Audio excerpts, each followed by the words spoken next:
Ça ne sera pas la première fois que la jeunesse congolaise est vivement engagée dans le processus électoral. Et ici, au niveau du Tanganyika, au niveau de la province du Tanganyika en particulier, il faut rappeler que depuis 60, et même avant 60, les jeunes Congolais se sont toujours intéressés à la chose publique, à la politique. Ceux qui nous ont amenés à l'indépendance, que nous appelons affectueusement aujourd'hui comme les pères fondateurs de notre indépendance, étaient tous jeunes. Je pense à Emery Patrice Lumumba, à Okito Mpolo et tous les autres, Mzee Laurent Désiré Kabila et tout. Donc la jeunesse a toujours été omniprésente. Elle a toujours joué un rôle clé dans le processus politique et démocratique de notre pays. Cependant, il y a une nuance qu'il faut établir, particulièrement aujourd'hui. Il y a ce sentiment, ce goût d'inachevé. On sent que voilà, les politiques publiques, les aspirations de la population ne sont pas véritablement rencontrées. Il y a une décadence en termes de politiques qui sont conduites et des aspirations. Les jeunes sentent cela, ils sentent véritablement. Et c'est ça qui pousse, d'une part, qui les pousse à s'engager.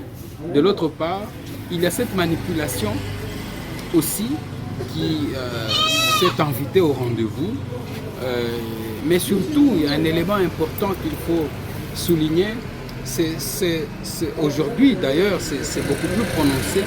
C'est cette impression qui est donnée aux jeunes de croire que, et à raison d'ailleurs, que la politique est devenue favorise une espèce d'enrichissement facile et rapide. Vous voyez, parce que la vie publique a été presque embrigadée par la politique, prise en tenaille par la politique. Tous les autres domaines de la vie ne payent presque plus. Il n'y a plus de modèle de réussite et d'ascension sociale. Les seuls modèles de réussite et d'ascension sociale constatés, c'est malheureusement la politique. Il n'y a que ceux qui sont en politique qui s'offrent une vie presque royale, une vie très aisée. Ceux qui sont en politique peuvent s'offrir le luxe d'avoir des belles villas, de voyager pratiquement en business class, de rouler carrosse avec des grosses cylindrées. Donc, ce qui fait que les jeunes, et ça c'est presque un leitmotiv qui amène les jeunes à croire que voilà, il faut s'investir en politique. Si elles s'engagent uniquement, et c'est le cas que nous sommes en train de constater, parce qu'il faut voir le vent tel qu'il est en train de pousser les jeunes à gauche, à droite. C'est un peu comme les poussins auxquels vous donnez un peu de graines et tout, ils vous suivent en masse. Ils ne vous suivent pas parce que vous êtes beau. Ils ne vous suivent pas parce que vous avez des idées. Ils vous suivent parce que vous leur donnez des graines, de maïs, de riz, et ils viennent pour manger.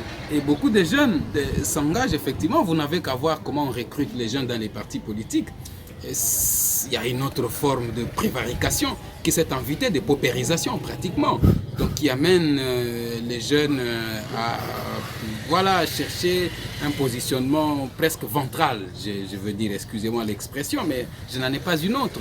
Et donc il faudrait qu'en tant qu'encadreur de jeunes, nous puissions voir dans quelle mesure ramener les jeunes à cet engagement idéal qui consiste à défendre une certaine idéologie, à défendre la patrie, à avoir de l'amour pour la République et à travailler pour les valeurs. Parce qu'aujourd'hui, les valeurs, la pyramide de valeurs est inversée. Il y a des antivaleurs qui ont été érigées en mode de gestion, comme la corruption,